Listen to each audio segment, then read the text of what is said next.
Siamo giunti oggi a parlare di Marco 6. Partiamo con i versetti 1-6. Partito quindi di là, andò nella sua patria e i discepoli lo seguirono. Venuto il sabato, incominciò a insegnare nella sinagoga e molti ascoltandolo rimanevano stupiti e dicevano: «Donde gli vengono queste cose? E che sapienza è mai questa che gli è stata data? E questi prodigi compiuti dalle sue mani, non è costui il carpentiere, il figlio di Maria, il fratello di Giacomo, di Ioses, di Giuda e di Simone? E le sue sorelle non stanno qui da noi?» E si scandalizzavano di lui. Ma Gesù disse loro: «Un profeta non è disprezzato che nella sua patria, tra i suoi parenti e in casa sua. E non vi poté operare nessun prodigio, ma solo impose le mani a pochi ammalati e li guarì, e si meravigliava della loro incredulità». Gesù andava attorno per i villaggi insegnando. Un antico detto recita: nessuno è profeta in patria. E se anche per Gesù Cristo è stato così, il condizionamento della mente umana lascia molto riflettere.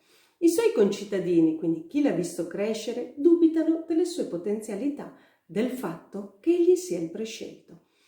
Quando una persona evolve esponenzialmente nel tempo, diviene oggetto di scetticismo in chi l'ha conosciuto diversamente. La mente umana si rifiuta di credere che quella persona possa essere divenuta ciò che è, esprimendo le proprie potenzialità e i propri talenti. Pensare a qualcosa di diverso ed accettarlo fa morire la mente inconscia, perché è costretta a modificare i dati inseriti. Le persone comuni sono abituate a giudicare ed emettere sentenze e in effetti lo definiscono solo il figlio del carpentiere di Maria, il fratello di quelle persone. Si sono rifiutati di accettare che egli sia un essere umano vero che esprime la propria divinità, perché un basso livello di coscienza non si comprende e non si accetta la possibilità di qualcosa di diverso, ma si vive nella meccanicità e nel condizionamento del paradigma.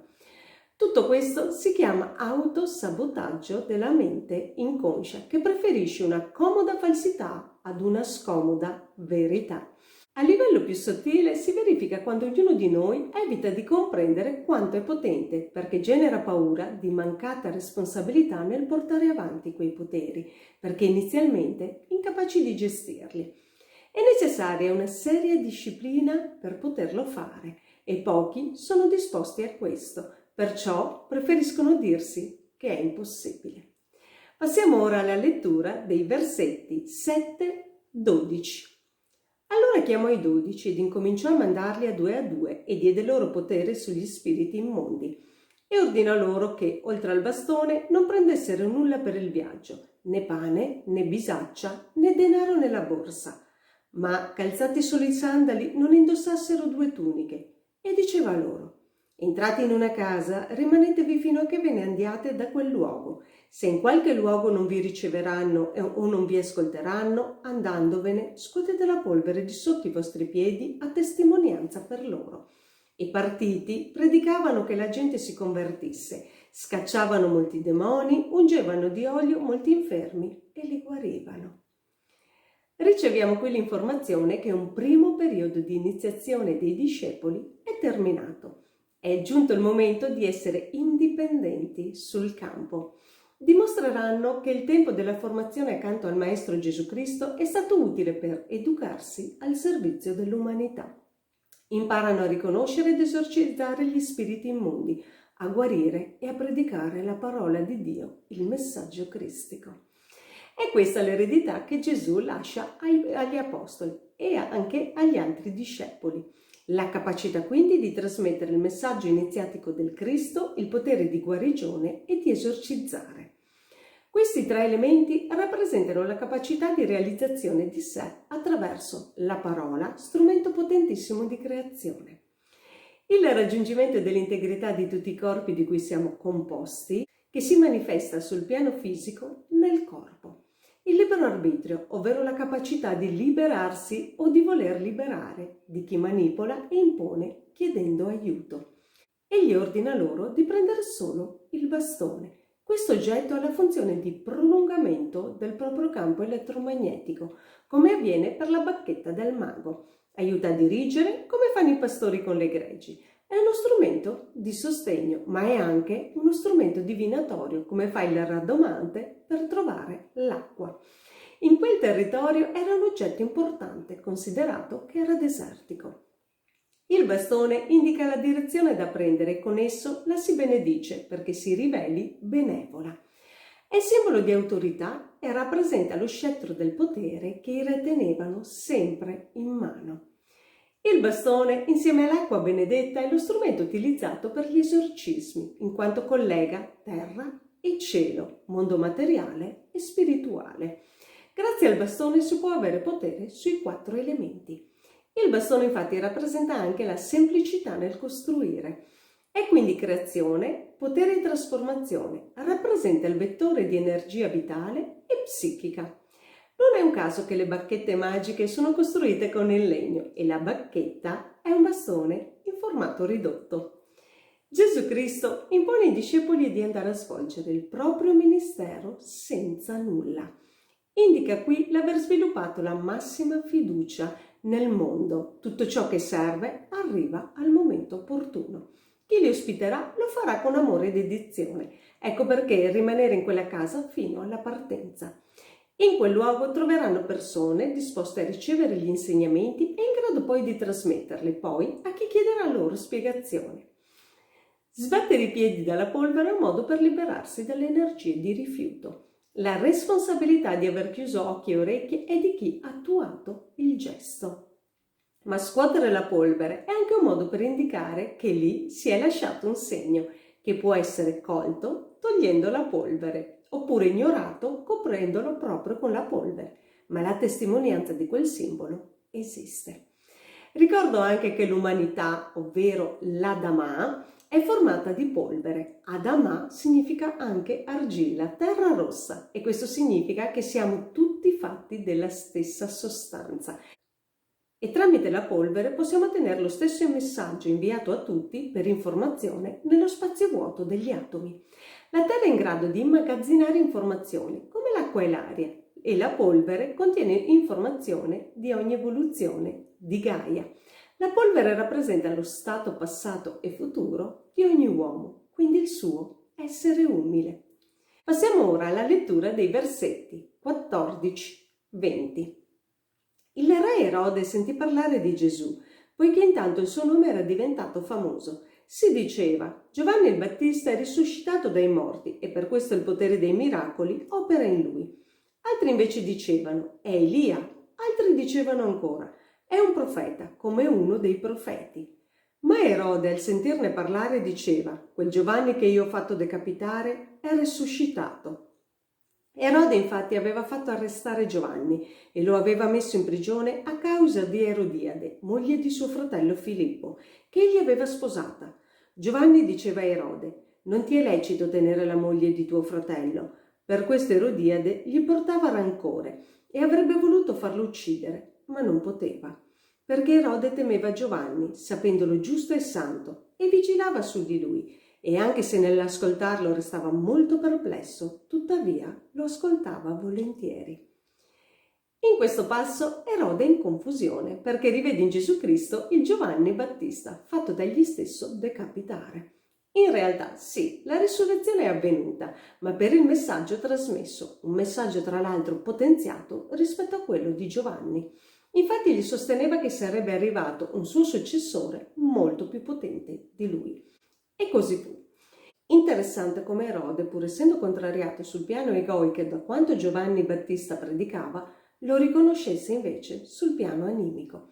Lo ascoltava volentieri perché trasmetteva un messaggio di amore e libertà, di verità. Questo veniva percepito da Erode, che lo ascoltava con piacere. Un messaggio elevato entra nei cuori di chiunque, anche se poi molti lo rifiutano a livello egoico.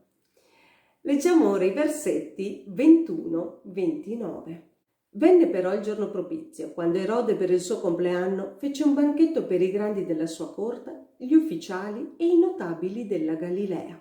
Entrata la figlia della stessa Erodiade, danzò e piacque a Erode e ai commensali. Allora il re disse alla ragazza: chiedimi quello che vuoi e io te lo darò. E le fece questo giuramento: Qualsiasi cosa mi chiederai, te la darò, fosse anche la metà del mio regno. La ragazza uscì e disse alla madre: che cosa devo chiedere? Quella rispose: la testa di Giovanni il Battista.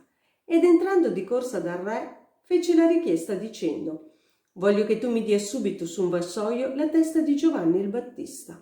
Il re divenne triste, tuttavia a motivo del giuramento e dei commensali non volle opporle un rifiuto. Subito il re mandò una guardia con l'ordine che gli fosse portata la testa. La guardia andò, lo decapitò in prigione e portò la testa su un vassoio. La diede alla ragazza e la ragazza la diede a sua madre. I discepoli di Giovanni, saputa la cosa, vennero, ne presero il cadavere e lo posero in un sepolcro.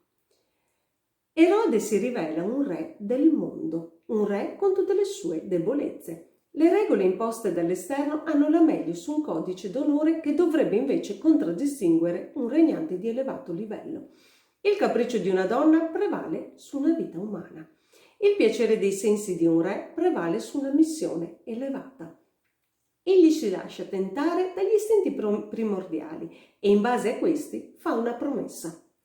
Una promessa va sempre mantenuta, pena la propria reputazione, e un re deve dimostrare di essere tale, perciò la sua parola data è legge. Un sovrano invece dovrebbe saper distinguere tra impulsi primordiali e obiettivi evolutivi per l'umanità e dovrebbe far promesse solamente riferite ad un miglioramento dei propri cittadini. La decapitazione di Giovanni Battista rappresenta la vittoria dell'ignoranza sulla vera conoscenza e dell'impulso sull'istinto. Questo è uno degli obiettivi del messaggio cristico che verrà incarnato da Gesù Cristo, che, come disse Giovanni Battista, sarà più grande di lui, che infatti riesce a risuscitare. Un elemento che appare in tutta questa scena è il potere della danza. Tramite essa Erode perde la sua centratura e la figlia di Erodiade invece acquisisce potere. La danza ha la capacità di far esprimere noi stessi, elevandoci. Lo dimostrano le danze sacre. Rappresenta lo scambio tra energie cosmiche divine e umane. Le danze sono veri e propri rituali. È un modo di comunicare, condividere e consacrare un evento. Aggrega, unisce, toglie le inibizioni. Può portare anche all'estasi spirituale. Può generare un fenomeno atmosferico, infondere energia a distanza. Passiamo ai versetti 30-32. Gli apostoli si riunirono attorno a Gesù e gli riferirono tutto quello che avevano fatto e insegnato. Ed egli disse loro: venite in disparte, in un luogo solitario, e riposatevi un po'. Era infatti molta la folla che andava e veniva, e non avevano più neanche il tempo di mangiare. Allora partirono sulla barca verso un luogo solitario in disparte. Recuperare le energie utilizzate mettendosi al servizio degli altri è molto importante e per farlo è necessario portarsi in luoghi solitari. La rigenerazione energetica può avvenire attraverso il contatto con la natura e rimanendo all'interno di gruppi con gli stessi obiettivi. In questo caso ci si ricarica a vicenda, perché la condivisione di intenti è uno dei metodi più efficaci per rinnovare le energie e potersi porre di nuovo al servizio. Per rigenerarsi è necessario cambiare ambiente rispetto a quello in cui le energie sono state utilizzate per infondere nella macchina biologica un'informazione nuova. In quell'ambiente ormai si sono esaurite le frequenze costruttive e c'è necessità di ricostituirle. Questi posti appartati divengono anche il luogo ideale per potersi confrontare, condividere, collaborare per crescere e poi imparare. Gesù Cristo conosce bene tutto questo e invita i discepoli proprio a seguirlo. Passiamo ai versetti 33-34. Molti però li videro partire e capirono, e da tutte le città cominciarono ad accorrere là a piedi e li precedettero. Sbarcando vide molta folla e si commosse per loro, perché erano come pecore senza pastore, e si mise a insegnare loro molte cose. Nonostante la necessità di rimanere solo, Gesù Cristo svolge il suo compito sempre. Prima vengono le pecore da ammaestrare, perché ne sentono l'esigenza. Egli prova una profonda compassione per loro e comprende l'enorme necessità nell'avere una speranza di ricevere grazia, redenzione, libertà, di capire quindi chi sono. L'influenza delle masse è tale che egli comprende il bisogno scaturito dalla voglia di vivere bene. Una parola di speranza è la soluzione. Gesù Cristo paragona la folla alle pecore, animali che incarnano la sottomissione passiva, pur docili ma impuri, a differenza invece dell'agnello. Essendo senza pastore, sono nel caos. Il pastore infatti è colui che guida, custodisce, protegge e raduna. È l'autorità e la pazienza, l'esempio di spiritualità da seguire. Arriviamo dunque ai versetti 35-44. Essendosi fatto tardi, gli si avvicinarono i discepoli dicendo: questo luogo è solitario ed è ormai tardi. Congedali, perciò in modo che, andando per le campagne e i villaggi vicini, possano comprarsi da mangiare. Ma egli rispose: voi stessi date loro da mangiare. Gli dissero: dobbiamo andar noi a comprare 200 denari di pane e dare loro da mangiare? Ma egli replicò loro: quanti pani avete? Andate a vedere. E accertatisi riferirono 5 pani e 2 pesci.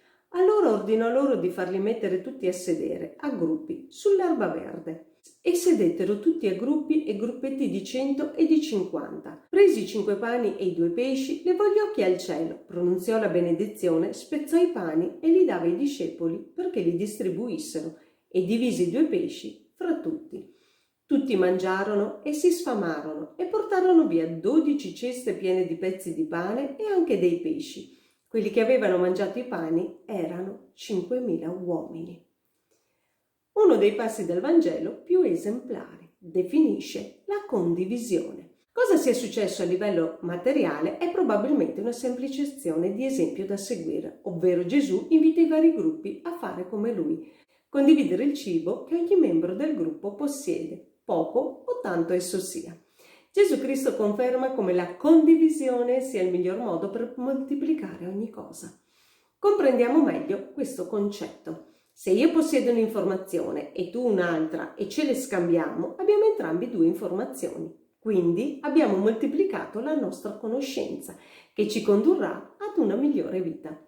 Se questa lo portiamo su vasta scala, comprendiamo come siano state avanzate 12 ceste di pane. Qui possiamo inserire anche il significato simbolico di questo alimento. Betlemme, paese di nascita di Gesù Cristo, significa in ebraico casa del pane, e il pane è l'alimento di base di molte popolazioni oggi, come nell'antichità. Il 12 è un numero sacro e lo abbiamo precedentemente trattato, mentre i 2 pesci rappresentano sempre l'omonima costellazione e quello è il periodo dell'era dei pesci. I pani iniziali erano 5, numero della spiritualità, dello sviluppo delle facoltà sui piani superiori, la trasmutazione della materia grezza in materia fine. Il 5 in questo caso potrebbe simboleggiare anche la Torah, ovvero i 5 libri, quindi 5 pani che donano la conoscenza. Quando la conoscenza è stata oggetto di moltiplicazione e condivisione, l'umanità ha fatto balzi evolutivi importanti. Qui stiamo parlando del messaggio cristico, perciò il balzo diviene ancora maggiore. Prima di condividere il cibo, Gesù Cristo alza gli occhi al cielo e lo benedice. Tramite questo rito l'energia divina penetra nell'oggetto, in questo caso il cibo. Si tratta di frequenze di amore e protezione. Un gesto potente, la benedizione, che infonde l'oggetto della stessa vibrazione, corrispondente a tutto ciò cui ha bisogno chi successivamente lo utilizzerà. Versetti 45-46. Ordinò poi ai discepoli di salire sulla barca e precederlo sull'altra riva, verso Betsaida, mentre egli avrebbe licenziato la folla. Appena li ebbe congedati, salì sul monte a pregare.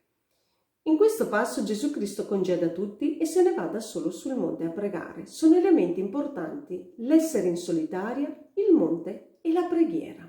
Pregare è entrare in connessione con la propria parte divina. Deriva dal latino precari, ovvero chiedere, alla quale parola aggiungo io con intenzione, l'azione della mente pura, senza condizionamenti. Ma la preghiera è molto più di una richiesta, è un vero stato dell'essere. Il concetto comune di preghiera è quello di ripetizione meccanica di frasi che anestetizza invece la mente, senza comprensione, ma che condiziona profondamente il nostro inconscio e anche le nostre cellule. La preghiera è tale quando la si pratica in consapevolezza di sé. La presenza a se stessi è un elemento fondamentale per divenire noi quello che chiediamo nella preghiera. Quando chiediamo pace, dobbiamo essere pace. Quando chiediamo amore, dobbiamo essere amore. Per accedere a questo livello di consapevolezza e coscienza è fondamentale essere liberi da pensieri ed emozioni disturbanti. Dobbiamo sentirci nello spazio e nel tempo. Con la preghiera si entra in uno stato tale che il campo elettromagnetico viene ripulito e ridimensionato. Si ritorna ad essere se stessi, come in origine, quando la purezza di cuore era l'unica condizione. Durante la preghiera Dio ci parla, sia esso l'onnipotente teologico o l'espansione di noi stessi. Quando siamo immersi in pensieri ed emozioni, perdiamo quanto ci sta indicando, perché le sue frequenze rimbalzano nella mente e nel cuore in confusione. La preghiera si avvera quando vi è mancanza di aspettative nella fede. Per poter entrare in questo stato di preghiera al meglio possibile, la solitudine è la miglior condizione, in quanto ci permette la concentrazione su di noi. Evitiamo le distrazioni di qualsiasi natura. Salire sul monte è un modo simbolico per raggiungere la divinità che sta in alto con le sole nostre forze. Salire in alto ci permette di trovare una migliore connessione, trovare un'aria più pulita e rarefatta, esattamente come l'energia dei nostri corpi sottili. Le montagne esistono per donarci l'opportunità di salire in alto, quindi evolverci, innalzarci attraverso le nostre sole potenzialità. Da sempre l'essere umano ha cercato di porsi in alto come le divinità e l'ha fatto perché in cuor suo sa di essere esattamente quella divinità, quindi quello è il posto che gli spetta. È il luogo dove risiede la divinità e dove avvengono le rivelazioni. Rappresenta la stabilità della fede, la calma, l'eternità e favorisce la contemplazione. Versetti 47-52. Venuta la sera, la barca era in mezzo al mare ed egli solo a terra. Vedendoli però tutti affaticati nel remare, poiché avevano il vento contrario, già verso l'ultima parte della notte andò verso di loro, camminando sul mare, e voleva oltrepassarli. Essi, vedendolo camminare sul mare, pensarono: è un fantasma, e cominciarono a gridare, perché tutti lo avevano visto ed erano rimasti turbati. Ma egli subito rivolse loro la parola e disse: coraggio, sono io, non temete. Quindi salì con loro sulla barca e il vento cessò, ed erano enormemente stupiti in se stessi, perché non avevano capito il fatto dei pani, essendo il loro cuore indurito. Troviamo spesso allusione ai discepoli in barca. La barca è il simbolo della potenza acquisita che permette di avanzare nella propria evoluzione o percorso iniziatico. Rappresenta la volontà dell'essere umano di trasmutare e di divenire padrone del proprio destino. In questo passo troviamo i discepoli affannati a remare contro il vento. Molto bello come esempio, in quanto l'uomo comune, per raggiungere i propri scopi, tende a voler andare contro gli eventi, contro il sistema, contro chi la pensa diversamente, rifiutandoli perché non gli piacciono. Ed è qui che sorgono i problemi e si manifestano gli ostacoli. Remare contro porta alla mancata accettazione della partecipazione al disegno divino e al crearsi una realtà distorta. Perché gli obiettivi si realizzano in modalità semplice, è importante invece fluire con gli eventi, seguire l'onda, come fanno i surfisti che attendono che essa arrivi. Le vanno incontro, quindi incontro e non scontro, la cavalcano e si fanno trasportare divertendosi. Il passare dei giorni quasi mai è come ce lo aspettiamo, ma ci sono sempre eventi diversi. Le aspettative sono gli elementi che ci condizionano negativamente la vita perché create dal nostro ego. Fluendo con gli eventi, come si presentano, la vita diviene bella e senza intoppi. Questo significa che, certo, ci saranno problematiche, ma appena queste si presentano, troviamo subito la soluzione, invece di lasciarle da parte a ingigantire ogni giorno di più.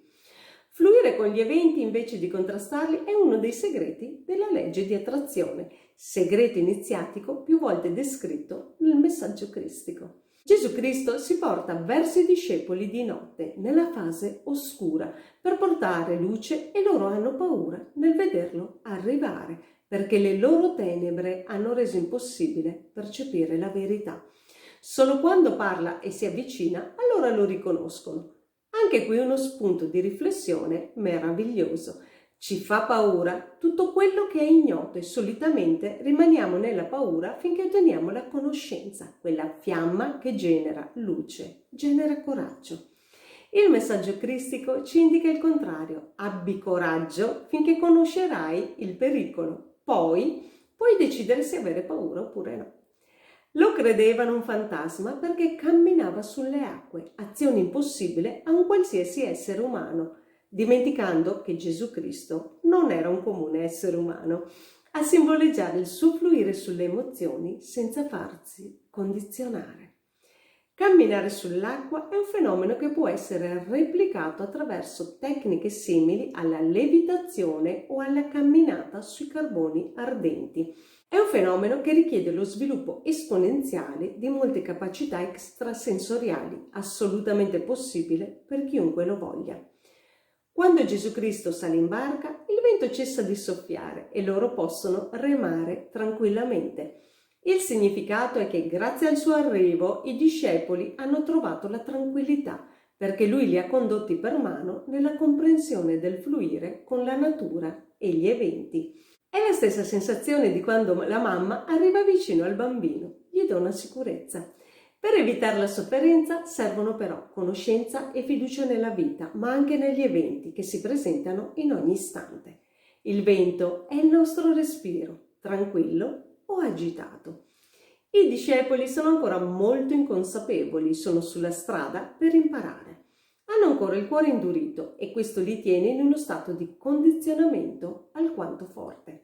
Scioglierlo è una delle azioni più difficili, vuol dire rievoluzionare completamente tutto quello che conoscono, la modalità di percezione del mondo esteriore, quello che hanno imparato e hanno creduto vero. I miracoli sono incomprensibili per loro, come per la maggior parte degli uomini, perché incapaci di aprirsi alla realtà manifesta e immanifesta.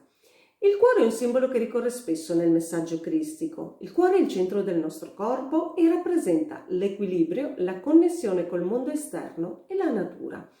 Collegata al cuore è la ghiandola timo, la quale, quando in buone condizioni, permette di arrivare al momento del trapasso in modalità serena e senza paura. Attualmente il timo, come la pineale, sta atrofizzando nell'uomo comune. Passiamo ai versetti 53-56. Compiuta la traversata, approdarono e presero terra a Genesaret. Appena scesi dalla barca, la gente lo riconobbe e, accorrendo da tutta quella regione, cominciarono a portargli sui lettucci quelli che stavano male, dovunque udivano che si trovasse. E dovunque giungeva, in villaggi, città o campagne, ponevano i malati nelle piazze e lo pregavano di potergli toccare almeno la frangia del mantello, e quanti lo toccavano guarivano. Continua qui senza pausa la missione di Gesù Cristo. Nella vita quotidiana è fondamentale occuparsi dei propri obiettivi, sempre senza deviare dal percorso facendosi stancare.